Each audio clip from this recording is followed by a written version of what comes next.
الحمدللہ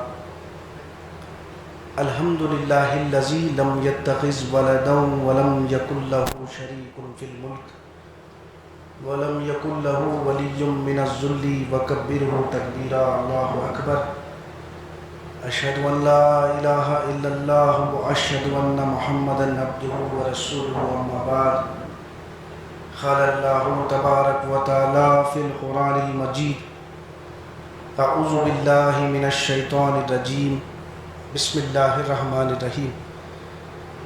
انہ من یأت ربہ مجرما فإن لہ جہنم لا یموت فیہا ولا یحیا ومن یأتہ مؤمنا قد عمل الصالحات فأولئک لہم الدرجات الأولی جنات عدن تجری من تحتها الانہار خالدین فیہا وذالک جزاء من تزکی۔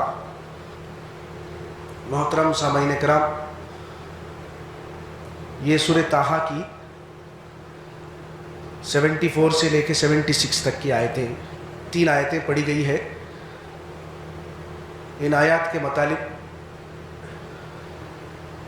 مطالب سے پہلے آپ کے ذہن میں یہ بات ہونا ضروری ہے، ہمارے ذہنوں میں، وہ یہ ہے کہ مجرم، ان آیات میں اللہ رب العالمین مجرم کون ہے؟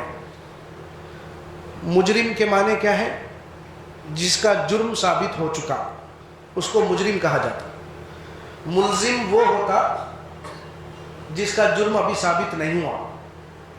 تو اللہ تعالیٰ کے نزدیک اللہ رب العالمین جو کتاب قرآن مجید نازل کیے ہیں، اس کتاب کی روشنی میں انسانوں کے عقیدے و اعمال کی اصلاح اگر نہیں ہو رہی تو وہ اللہ کے بارگاہ میں مجرم ثابت ہوگا۔ یہ خاص بات ذہن میں رکھیں۔ مجرم کون ہے؟ جو اپنے عقیدے و عمل کو اللہ کی کتاب کی روشنی میں اصلاح نہیں کرتے، وہ اللہ کے نزدیک مجرم۔ تو اسی طرح مومن کون ہے؟ اللہ تعالیٰ وضاحت کر رہے ہیں۔ یہ آیات کے جو مطالب ہے یوں ہے: جو اللہ کی بارگاہ میں مجرمانہ حیثیت سے حاضر ہوگا، یقیناً اس کے لیے جہنم ہے، نہ وہاں مرے گا نہ وہاں جیے گا۔ جو مومن کی حیثیت سے اللہ کے بارگاہ میں حاضر ہوں گے، مومن کے معنی کیا ہے؟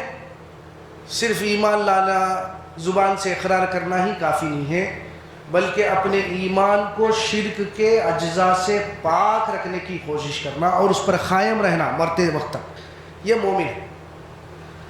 جو اللہ کی بارگاہ میں مومن کی حیثیت سے حاضر ہوگا اور ساتھ ہی ساتھ عمل صالح بھی کیا ہوگا، اس کے عملی تقاضوں کو، ایمان کے عملی تقاضوں کو عمل صالح کے ذریعے پورا کرنے کی کوشش کیا۔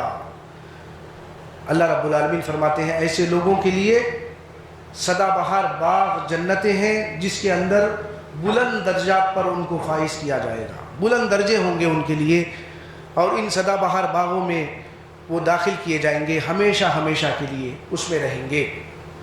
اور یہ جزا ہم کس کو دیتے ہیں؟ یہ بات اللہ تعالیٰ فرماتے ہیں ذالک جزاء من تزکی، یہ جزا ہم ان کو دیتے ہیں جو اپنے نفس کو برے خواہشات سے پاک رکھنے کی کوشش کرتے ہیں، یعنی اپنے نفس کا ہمیشہ تزکیہ کرتے ہوئے زندگی گزارتے ہیں، ان کے لیے ہے وہ جنت۔ یہ درجات، یہ بلند درجات، یہ جو ہے نا آیات کے مطالب تھے۔ اللہ رب العالمین کا شکر ہے، اللہ رب العالمین ہم کو پیدا کرنے کے بعد ہمارے مقصد زندگی کو متعین کر دیے۔ ہمارے مقصد زندگی کیا ہے؟ کھاؤ پیو مزہ کرو چلے جاؤ نہیں، بلکہ جس دنیا میں تم کو بھیجا گیا ہے یہ ایک عارضی زندگی ہے، ادنا اور خلیل اور فانی ہے۔ اس کے بعد ایک زندگی ہے، وہ اصلی زندگی ہے، وہ لہی الحیوان ہے۔ یہ اللہ رب العالمین فرماتے ہیں کہ اہبطوا منہا جمیعا، تم یہاں سے اتر جاؤ، جہاں تم جا رہے ہو وہاں پر تم کو ہمیشہ نہیں رہنا ہے۔ اللہ رب العالمین کی طرف سے ہدایتیں وقتاً فوقتاً آتی رہے گی، قل اهبطوا منها جميعا فإما يأتينكم مني هدى فمن تبع هدايا فلا خوف عليهم ولا هم يحزنون والذين كفروا وكذبوا بآياتنا أولئك أصحاب النار هم فيها خالدون. خاص بات ذہن میں رکھیے، ہمارے مقصد زندگی کو اللہ تعالیٰ بیان کرتے ہیں اور متعین کر دے دی، ہم اپنے طرف سے متعین کرنا نہیں ہے. جہاں تم جا رہے ہو اس دنیا کو تم کو برتنا ہے، ہمیشہ رہنا نہیں ہے.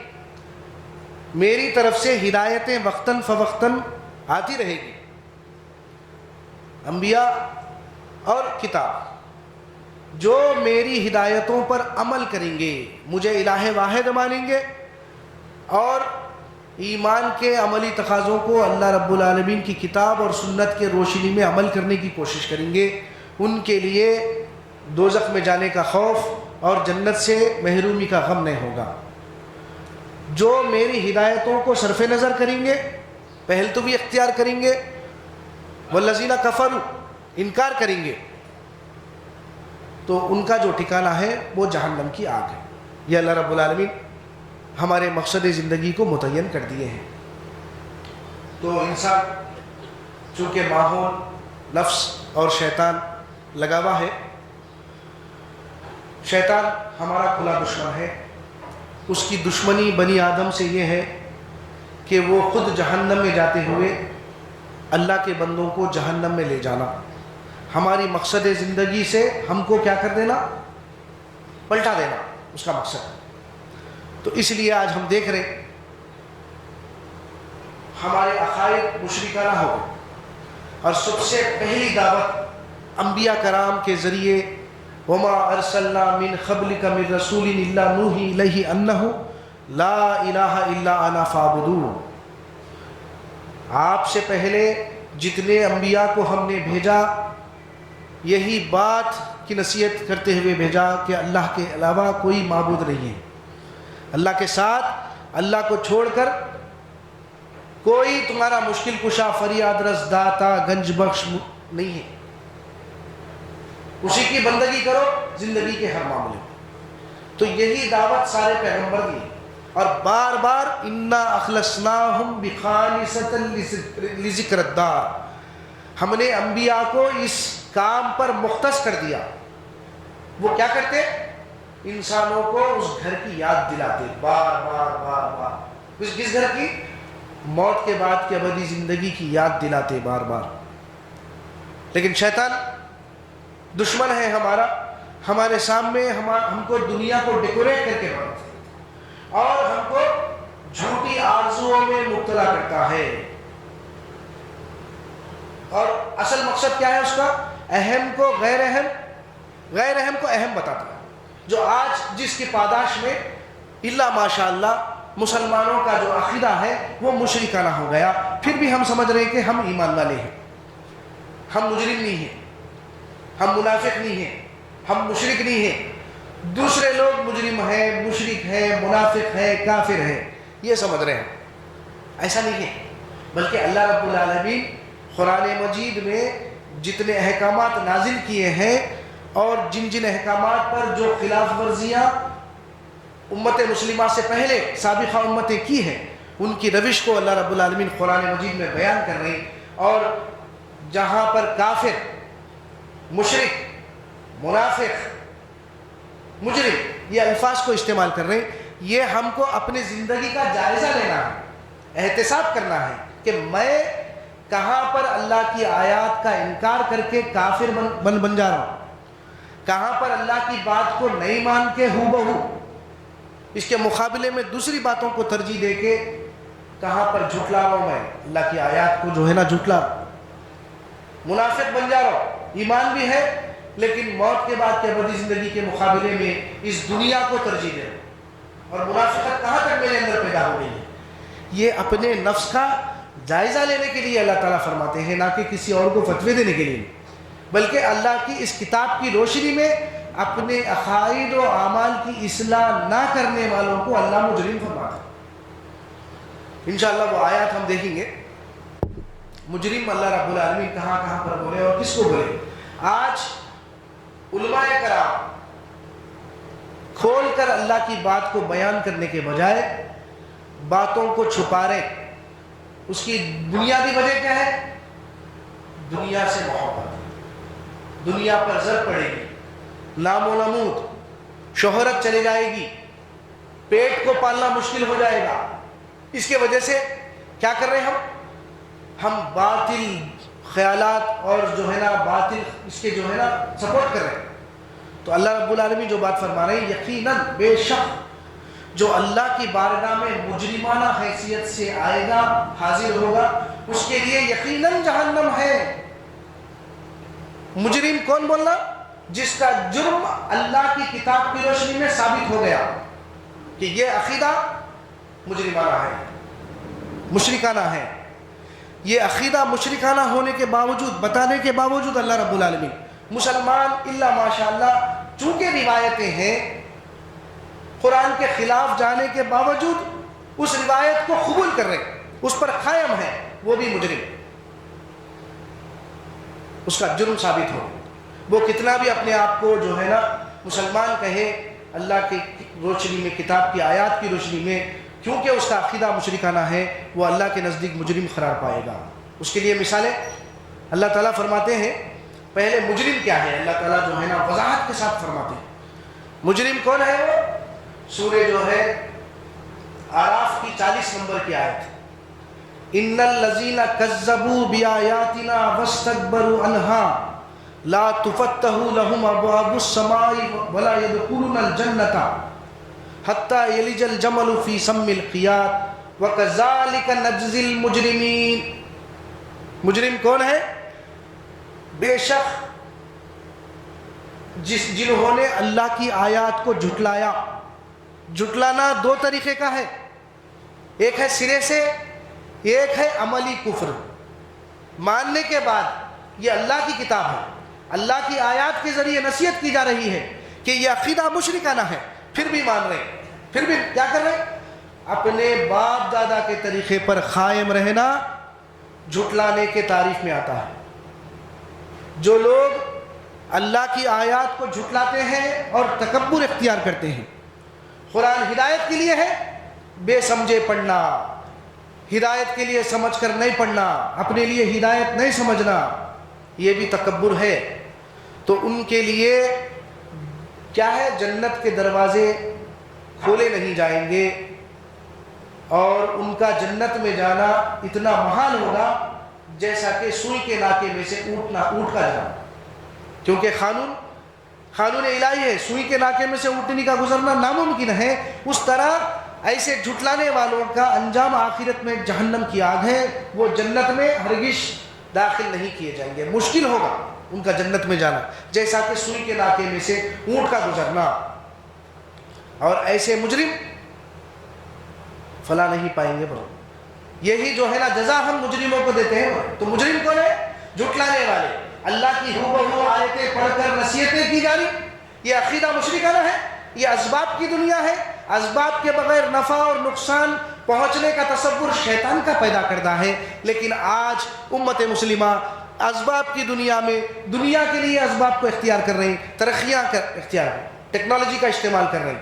لیکن دین کے معاملے میں ہم اپنے عقل کو گروی رکھ دیے علماء کرام کے پاس. مثال کے طور پر فلاں آیت کو پڑھ لو، پھونک لو، دم کر لو، مل لو. قرآن جسمانی امراض کے لیے نسخہ شفا ہے سمجھنا، پڑھ لینا، پھونک لینا، مل لینا، دم کر لینا. اور جادو پر ایمان، اور نظر لگنے سے پہ جو ہے نا مالی جانی نقصانات ہوتے ہیں، شیطان وارد ہوتا ہے. یہ سارے مشرکان عقیدے آج اللہ ماشاء اللہ مسلمانوں میں ہیں. پھر ہم روزدار بھی ہیں، پھر 5 وقت کی نماز کے پنجگان جو ہے نا نماز کی پابندی کر رہے ہیں، صدقے، فطرے، فدیے، زکاتیں سب دے رہے ہیں. لیکن ایمان اگر شرک میں سے خلط ملط ہے، یاد رکھیے ہمارے یہ سارے نیک اعمال اللہ کے بارگاہ میں قابل قبول نہیں ہوں گے. بھائی یہی انبیاء کی ہمدردی تھی امتوں کے متعلق. سورہ شورا آپ پورا پڑھیے، الحمدللہ 26واں سورہ ہے. سورہ شورا پڑھیے آپ نکال کر. ایک ایک پیغمبر کے واقعے کو اللہ تعالیٰ سنا رہے ہیں، اپنے قوم کے متعلق جو ہمدردی تھی. انی لکم ناصح امین. انبیاء کرام اپنے امت کے قوم کے متعلق وہ کیا تھے؟ ہمدرد تھے، ہمدردی کیا ہے؟ اللہ کے بندوں کو اللہ کے عذاب سے بچانا، ان کو ان مشرکانہ عقیدوں سے آگاہ کرنا، یہ ہمدردی ہے۔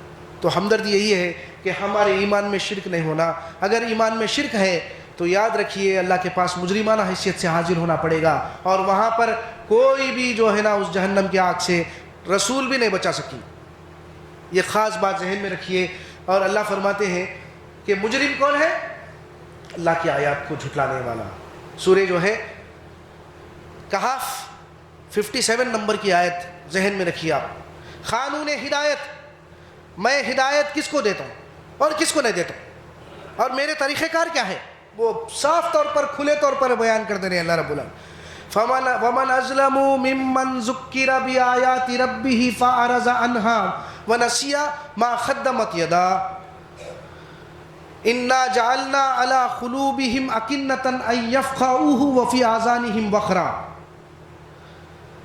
وَإِن تَدْعُوهُمْ إِلَى الْهُدَى فَلَن يَهْتَدُوا إِذًا أَبَدًا۔ سورہ کہف 57۔ اس شخص سے بڑھ کر ظالم کون ہوگا جس کو اس کے پروردگار کی آیتوں کے ذریعے نصیحت کی جاتی ہے کہ یہ عقیدہ مشرکانہ ہے، پھر بھی وہ منہ موڑتے ہیں، اس کو بھول جاتے ہیں جس کے ذریعے سے جو اپنے ہاتھوں سے آگے بھیجے، جو انجام کل آخرت میں ہونے والا ہے ان کا، اس سے جو ہے نا سبق حاصل نہیں کر رہے ہیں، بھول گئے۔ تو ایسے لوگوں کو کیا کریں گے بولے اللہ تعالیٰ؟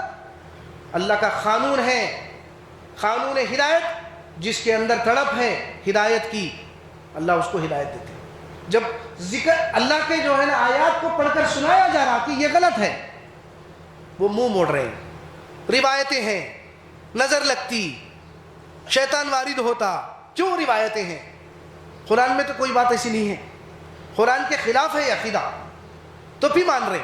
تو ایسے لوگوں کو کیا بول رہے ہیں اللہ تعالیٰ؟ کہ ان کے دلوں پر ہم پردے ڈال دیتے ہیں تاکہ وہ نہ سمجھے، اور ان کے کانوں میں ہم ڈانٹ پیدا کر دیتے ہیں، گرانی پیدا کر دیتے ہیں کہ وہ ان کو نہ سنے۔ یہ اللہ رب العالمین کا قانون ہے۔ اور اے نبی صلی اللہ علیہ وسلم، آپ ان کو ہدایت کی طرف بلائیے، کتنا بھی بلائیے، وہ ہدایت کی طرف پلٹنے والے نہیں ہیں۔ وہ کیا ہے؟ ضد ہے، ہٹ درمی ہے، یہ ربوبیت میں جھگڑا ہے۔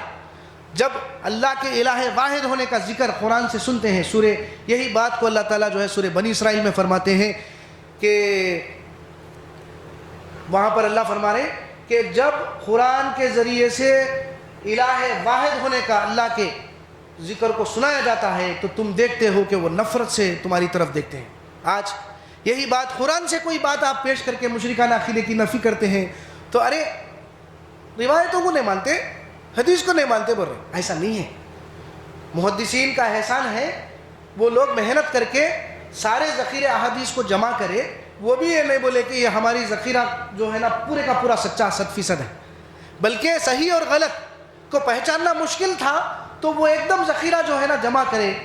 بعد میں کیا ہوا البو واللہ عالم، ان کو موقع ملا نہ ملا، تحقیق ہوئی نہ ہوئی، لیکن معیار یہ ہے، نبی کریم صلی اللہ علیہ وسلم کا ارشاد ہے جب تمہارے سامنے میرے تعلق سے بات آئے تو ان کو قرآن پر پیش کرو، اگر وہ قرآن کے مطابق ہے تو وہ میری بات ہے، اگر وہ قرآن کے خلاف ہے تو وہ میری بات نہیں ہو سکتی۔ اب سوچیے آپ، مثال کے طور پر شیطان وارد ہونے کے تعلق سے اللہ کی آیات کے ذریعے نصیحت کی جا رہی ہے کہ شیطان وارد نہیں ہوتا۔ آج دیکھ رہے ہم امت مسلمہ اس مشرکانہ عقیدے میں گرفتار ہے، کتنے جو ہے نا عاملوں کے جو ہے نا دروازے کھلے ہوئے ہیں، پیٹ پال رہے ہیں، اور اس میں بھی جو ہے نا الوی ہے، سفلی ہے۔ سفلی نہیں کرنا بھائی، نیموا نہیں، مرچی نہیں، یہ نہیں وہ نہیں، الوی کر سکتے، یعنی قرآن کی آیتوں کے ذریعے شیطان کو چھڑانا، یہ بات ہو سکتی؟ قرآن کیا کہہ رہا ہے، اللہ تعالیٰ کیا کہہ رہے ہیں؟ سورہ ابراہیم کی 22 نمبر کی آیت نوٹ کریے آپ، کھلے طور پر اعلان ہے، وہاں پر شیطان تقریر کرے گا اللہ کے بارگاہ میں میدان حشر میں۔ وقال الشیطان لما قضی الامر ان اللہ وعدکم وعد الحق ووعدتکم فاخلفتکم وما کان لی علیکم من سلطان ووعدتکم فاخلفتکم وما کان لی علیکم من سلطان۔ شیطان اللہ کے بارگاہ میں تقریر کرے گا، اللہ نے جو تم سے وعدے کیے تھے کتاب سے وہ پورے کے پورے سچے وعدے تھے، میں نے بھی تم سے وعدے کیے، وہ سارے کے سارے جھوٹے وعدے۔ میرا تم پر کسی قسم کا زور نہیں چلتا تھا، زبردستی کرنا میرا کام نہیں ہے۔ شیطان بولا، شیطان اگر وارد ہو گیا تو ایک آدمی ارادہ ہی نہیں کر رہا ہے، اس کو معلوم بھی نہیں ہے، شیطان وارد ہو گیا تو زبردستی ہو گئی نا، اس آیت کے خلاف پڑھ رہی نا بات۔ شیطان کہہ رہا ہے میرا تم پر کسی قسم کا زور نہیں تھا، نہ میں روپ بدل سکتا تھا، نہ بھیس بدل سکتا تھا، نہ جو ہے نا کتے کی شکل میں آ سکتا تھا، نہ سانپ کی شکل میں آ سکتا تھا۔ روایتوں میں ہے سانپ کی شکل میں آتا وہ، انسان کی شکل میں آتا وہ، جبکہ یہ ساری روایتیں اللہ کی اس آیات کی روشنی کے خلاف ہیں۔ شیطان کہہ رہا ہے میرا تم پر کسی قسم کا زور نہیں تھا، سوائے اس کے میں تم کو جو ہے نا میرے راستے کی طرف دعوت دیتا، تم میری دعوت پر لبیک کہے، آج مجھے برا بھلا مت کہو، اپنے آپ کو برا بھلا کہو۔ اس سے پہلے جو تم نے ربوبیت میں مجھ کو شریک کیا، میری باتوں کو مان کر شرک کرے، تم مجھ کو الہ مانا، تو آج میں اس سے بری اس ذمہ ہوں، آج ان سارے ظالموں کے لیے دردناک عذاب ہے، فرماتے ہیں اللہ تعالیٰ۔ شیطان کا وارد ہوا بھائی، چھوٹی بات ہے۔ شیطان صرف اور صرف اللہ رب العالمین کے قانون ہدایت کے خلاف وسوسے ڈالتا ہے، بس۔ نظر کا لگنا، کیا نظر کا لگنا حق ہے؟ وہ آیات کا انٹرپریٹیشن غلط کر رہے ہیں، جبکہ وہ آیات کا تعلق نظر سے نہیں ہے، اس میں علماء بھی شامل ہیں۔ سورہ جو ہے یوسف کی 67 نمبر کی آیت، سورہ کہف 39 نمبر کی آیت اٹھا کے پڑھیے، آپ سیاق اور سباق پڑھیے، اوپر سے نیچے تک اس کا کوئی تعلق ہی نظر سے نہیں ہے۔ وَقَالَ يَا بَنِيَّ لَا تَدْخُلُوا مِن بَابٍ وَاحِدٍ وَادْخُلُوا مِنْ أَبْوَابٍ مُتَفَرِّقَةٍ وَمَا أُغْنِي عَنْكُم مِّنَ اللَّهِ مِن شَيْءٍ إِنِ الْحُكْمُ إِلَّا لِلَّهِ عَلَيْهِ تَوَكَّلْتُ وَعَلَيْهِ فَلْيَتَوَكَّلِ الْمُتَوَكِّلُونَ۔ یہ آیت کو حوالہ بنا رہے علماء کرام۔ نظر کا لگنا اسی لیے جو ہے نا یعقوب علیہ السلام اپنے بیٹوں کو بول رہے ہیں، اے میرے بیٹوں، مصر کے دروازوں میں سے ایک دروازے میں سے داخل نہیں ہونا، بلکہ مختلف دروازوں میں سے داخل ہونا۔ اگر تم کو اللہ کی طرف سے کوئی مصیبت آ جائے قانون کے تحت، تو میں اللہ کے اس عذاب سے تم کو بچا نہیں سکتا۔ جو بھی ہے اللہ کا حکم اللہ کے قانون کے تحت چلتا ہے۔ پھر ایمان والوں کو، بھروسہ کرنے والوں کو اللہ ہی پر بھروسہ کرنا چاہیے۔ یہ آپ کے سامنے میں ترجمہ پڑھ کے سنایا، اس کا آیت کا تعلق نظر سے ہے۔ یہ بول رہے ہیں کہ یعقوب علیہ السلام اپنے بچوں کو نظر لگتی بول کے مختلف دروازوں سے جاؤ بول رہے ہیں، ایسا نہیں ہے معاملہ۔ قید سالی کا معاملہ تھا، دشمنوں کی جو ہے نا خوف تھا، خدشہ تھا، اس لیے ترکیب بتا رہے ہیں یعقوب علیہ السلام باپ بیٹوں کے متعلق، کہ جہاں پر تم جا رہے ہو بادشاہ کے پاس مصر میں، جو تم کو بلایا گیا ہے، آپ سب بھائی مل کے ایک دروازے سے داخل نہیں ہونا، بلکہ مختلف دروازوں سے جاؤ۔ ان کے جو ہے نا خدشے سے، ان کے خوف سے، ان کو جو ڈاکو تھے ان سے بچانے کے لیے آپ یہ ترکیب بولے، کوئی نظر کی بات نہیں ہے یہاں پر۔ یہی بات جو ہے سورہ کہف میں ہے، وہاں پر آج مسلمان اپنے گھروں پر ماشاء اللہ لا قوت الا باللہ لکھ رہے ہیں، لیکن اس کا مطلب معنی اور مفہوم سے بھی واقف نہیں ہے ہم۔ ایک ایسا شخص جس کو اللہ نے نوازا تھا، انگور کے باغ تھے اور کنارے پر کھجور کے درخت لگا دیے تھے سیکیورٹی کے طور پر، وہ باغ بخوب جو ہے نا پھل دیتا تھا، اور وہ اپنے اوپر اکڑتا ہوا یہ کہہ رہا ہے کہ میں نہیں سمجھتا کہ یہ باغ کبھی ختم ہوگا، میں نہیں سمجھتا کہ اگر قیامت آئے گی، اگر آئے گی تو مجھے جو یہاں ملے گا وہاں پہ بھی ملے گا۔ اس کا ساتھی کہہ رہا ہے وَلَوْلَا اِذْ دَخَلْتَ جَنَّتَكَ قُلْتَ مَا شَاءَ اللَّهُ لَا قُوَّةَ إِلَّا بِاللَّهِ إِن تَرَنِي أَنَا أَقَلَّ مِنْكَ مَالًا وَوَلَدًا۔ ارے تو اپنے مال اور اپنے اولاد کے اوپر جو اترارا، تو تیرے پاس اتنا مال ہے اور اتنی کثرت اولاد ہے، تو پھر تو کیوں نہیں کہا جب اپنے جنت میں داخل ہو رہا، اپنے باغ میں داخل ہو رہا، کہ یہ جو کچھ بھی دیا گیا ہے مجھ کو اس رب العالمین کی طرف سے دیا گیا ہے، وہ جب تک چاہے اس کو باقی رکھے اور جب تک چاہے اس کو ختم کر دے، تو شکر ادا کرتا اس رب کا۔ یہ بات ہے، نظر لگنے کی بات نہیں ہے وہاں پر۔ آج جو نظر کے عقیدہ اتنا معمول ہو گیا، ہم کیا کر رہے ہیں گھروں پر ماشاء اللہ لا قوت الا باللہ، نہ نظر سے مالی نقصان ہوتا نہ جانی نقصان ہوتا۔ اگر میں کسی کے متعلق حسد اور جلن رکھتا ہوں، تا وقت ہے کہ اس کو عملی جامہ نہیں پہناؤں، آگے والے کا بال بھی بنگا نہیں کر سکتا ہوں۔ یہ اللہ رب العالمین کا متعین کردہ قانون ہے، یہ اسباب کی دنیا ہے، یاد رکھیے۔